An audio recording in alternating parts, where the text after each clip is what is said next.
Bicara Supply Chain, highlighting and showcasing solutions for the most complex challenges facing the industry in 21st century by our team of subject matter experts and mentors. Broadcasting every week, all year round, we will present the most up-to-date series of podcasts and webinars. Hello and welcome to another episode of Bicara Supply Chain. This is Nur Hadi House. I'm speaking now with the Anthony Clervi, managing partner at UNA. It is a group purchasing organization and advisory that empowers sourcing heroes to save money, time, and effort. Thanks for joining us, Anthony, and welcome to Bicara Supply Chain. Thanks for having me, Nur Hadi. Glad to be here. Okay, so today's topic is a group purchasing organization, or GPO, as a sourcing accelerator. But before we jump into the main discussion, can you please brief a bit about yourself and your professional background? Sure. So, look, I'm married. I've got 2 kids. I'm trying to do life and business in this current, I'll say, economic or global climate that we're all trying to do life through and figuring out, dare I say, this new normal. I've been in the procurement, sourcing, or group purchasing space for just about 10 years. Fell into this, didn't go to school here for this, and prior to this, I was worked for Sears, which now is hasn't done well. Did well 100 years ago. Sears Roebuck. Some of maybe your more seasoned audience members remember that brand. And then worked for another company regarding home services and online connecting contractors to homeowners. So this idea of connecting businesses or healthcare entities, if you will, with the right supplier partners, building that network. I've had a little bit of background in that. Of course, there's so much more to procurement and sourcing. But what UNA has become today has been, a series of iterations of trying to figure out what is our brand promise and what is it that we want to do as a GPO, and how do we make sure that we know our place. So I've kind of grown up in this space and cut my teeth in a handful of areas, but it's really been working with as we say, the sourcing hero or practitioner, and trying to understand whether it's at the CPO or C-suite level or, all the many different layers depending on the size of the organization. What is it that you're being tasked with? And I know we'll probably get into it a little bit, but how can we really help? And that's what we think about. And that's built my professional background of just being really, and I think you can see it if you check us out, little plug here at una.com, and see kind of our values and what we're trying to do as an organization and how we connect with the market. We're really trying to separate ourselves and how we go about that. So it's a little bit about me and maybe my passion for how we've come to be and where we are today. Awesome.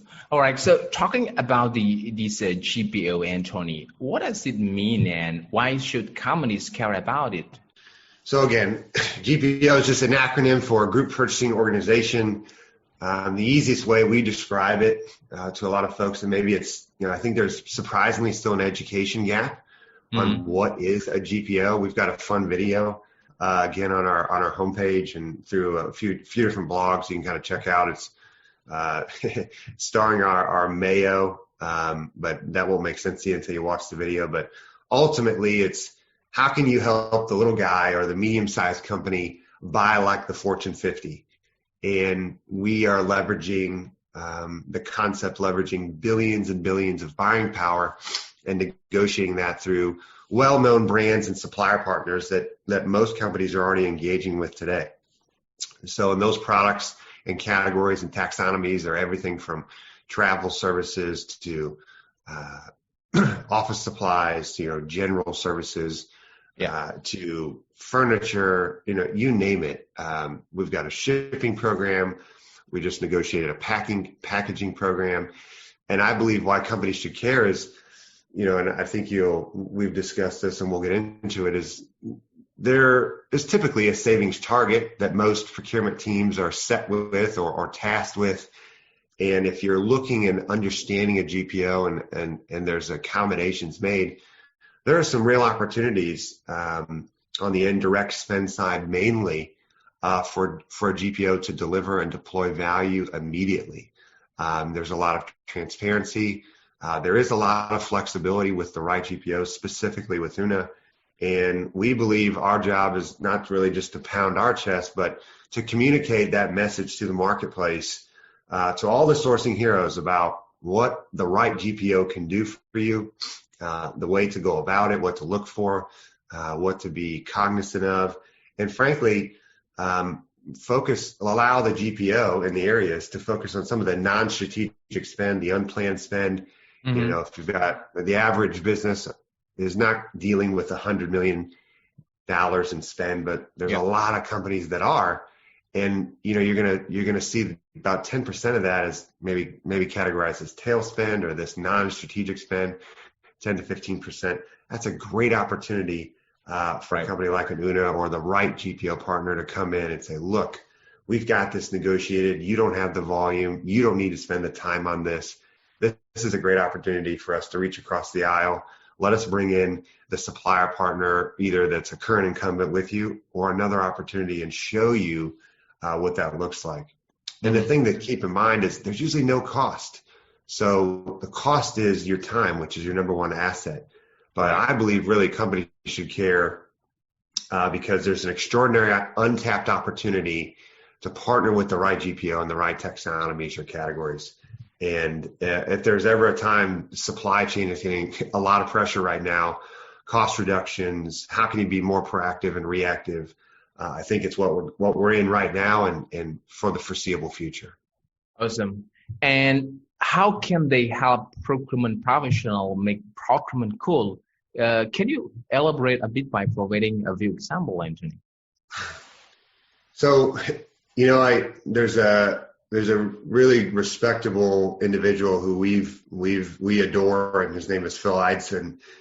And I love Phil because he's been in this space, in the procurement space for almost 20 plus years. And I think he's very well respected among others that we could speak to. But recently we had a chat with Phil, and he took an approach that I really appreciated, which is kind of this non-victim mentality. And the reason I like that is, you know, he believes that it's up to the sourcing hero, it's up to the practitioners or the procurement professionals to not only make procurement cool, but let's de-procurementize the language, if you will. I don't want to misquote him, but let's not make it more complicated than it needs to be.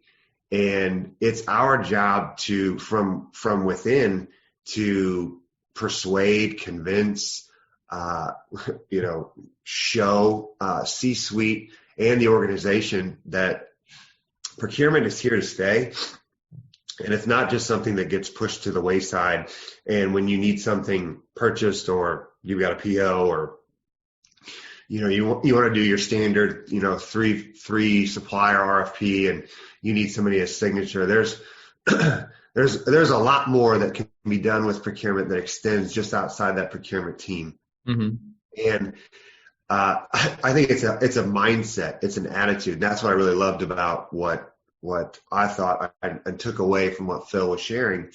And ultimately, we at UNA, we've tried to embrace that mentality. Like, okay, well, what does that look like? How can we help you persuade C-suite? How can we help and drive a mission of being more proactive about empowering procurement teams? And so I want to just take a moment, like that's UNA's brand promise. We empower, or we commit to empowering procurement teams and accelerating profitability. That is absolutely number one, our mission, our brand promise. But one example we can think of is specifically helping a sourcing hero in a myriad of categories. One of them in travel, when we were all traveling at a more consistent pace, which we hope and believe it will come back. Yeah, it was a PE firm, but they didn't really call themselves a PE firm. They had 8 subsidiaries. They had no compliance, and they wanted to use our travel program.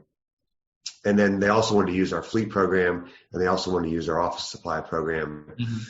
And it was kind of this awareness. And when they started presenting the savings, the value, We even were giving them compliance opportunities, who they should be purchasing their fleet from, and using our contract and making their world even easier. So it went well beyond just the contract, the savings, the value, and the autonomy and customization that they could bring. It was going beyond just the savings, and that's really what we want to try to do. Is what can we take? Although indirect spend is not typically super sexy and not strategic for the organization, but it can be a pain. Unplanned spend can add up, and then we have these heroes that are tasked with doing these. I would say a lot of initiatives with not a lot of bandwidth or resources. And so not only did we make it cool, we made it easy for her. Yep. And she had, in her previous role, they just weren't interested in GPOs. They weren't going to work with a third party or however they wanted to position us or what have you. So the result was she saw anywhere on average, we show members anywhere between 10 and 20% in savings. We helped her enforce compliance across her 8 subsidiaries, and all 3 of those categories ended up being a fantastic win for her. Now, there was a lot of emotion tied to some of those changes because you're dealing with current incumbents, and then the field has their opinions on how things should go. But we were helping her and giving her the data, and even helping her in the presentation with the C-suite to say, look, here's what you can do if you want to enforce compliance and look beyond just, okay, I want to check a box. And so we are having those conversations daily in different ways and through different means to try to push the message of, look, procurement can be proactive. We want to be your advisor. And ultimately, we want to be that sourcing accelerator and have it be more than just a cool catchphrase. Mm-hmm. Awesome. All right. So this will be my last question. How do the GPOs work within the procurement strategy? So a little bit of self-awareness, and I've kind of alluded to this in the last couple minutes, is the GPOs, the right GPOs, and there's a handful out there that we believe in that have a great portfolio and have the ability to deploy excellent strategies. And we'd like to think that Una can be a part of that family. That's a core value driven company that takes the advisor first approach and puts the best interest of two key people, 2 key parties in the equation, and that's the supplier partner that's providing the product or service, and then of course the end user, the member, as we say at Una. And ultimately, our hope is and belief is that there should always be a blended approach. The GPO needs to know their place, that they can fit within the procurement strategy overall. And I've mentioned it a few times, the buzzwords, tail spend, indirect spend, non-strategic taxonomies or categories.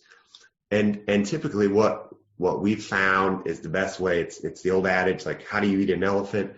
One bite at a time. And let's start in one area. And that's usually our conversation. If there's a general approach and belief in embracing, and I would say embracement of the C-suite of a GPO model or a sourcing accelerator or partnering with a company like ours, we typically embrace that reality that at least it's understood, and we don't have quite as much of an education gap. Start with one category, prove the savings, prove the value, make sure it's a win for the member and the supplier partner, and come alongside and hopefully you're building trust. And it's hard to make some of these decisions if you don't have trust. That's the key. And not trying to do too much at one time, and making sure we're going at the speed in which, proper procurement, if done right, and making an overall, kind of efficiency or supplier consolidation and enforcing compliance and putting in new SOPs or standard operating procedures or best practices. That takes time. Especially in a large organization, you got 1,000 employees, maybe you're dealing with 50, 60, 70 locations, US or abroad. And those proper strategies to make it down to the field, and you have to communicate that early and often. And so there has to be a real understanding from a GPO partner. It's nice to show value. It's nice to show cost savings. It's nice to show, but making a change for some organizations can be very personal, very emotional. That's the other thing I would say too, is a lot of these scenarios, there's a lot of flexibility in how we're partnering with different members. And so I would just encourage anybody who's in this role, a sourcing hero or practitioner role, that there's a lot of flexibility with the right GPOs.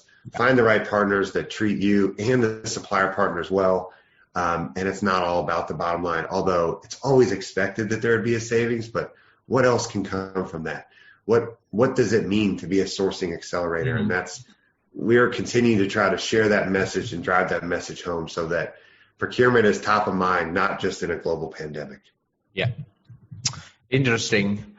I actually still have a number of questions, but we are running out of time, Anthony. Okay. So, all right. So thanks again. Thank you for taking time with us, Anthony, and look forward to speaking with you at another time. See you. Thank you, Nirhadi. It's been a pleasure. At Bicara Supply Chain, we are committed to driving global perspective to embrace technological adaptation in improving process efficiencies. Don't forget to subscribe, like, and share Bicara Supply Chain.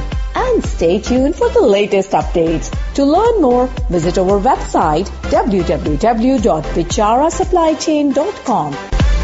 Thank you for listening to us. We look forward to seeing you at our next episode.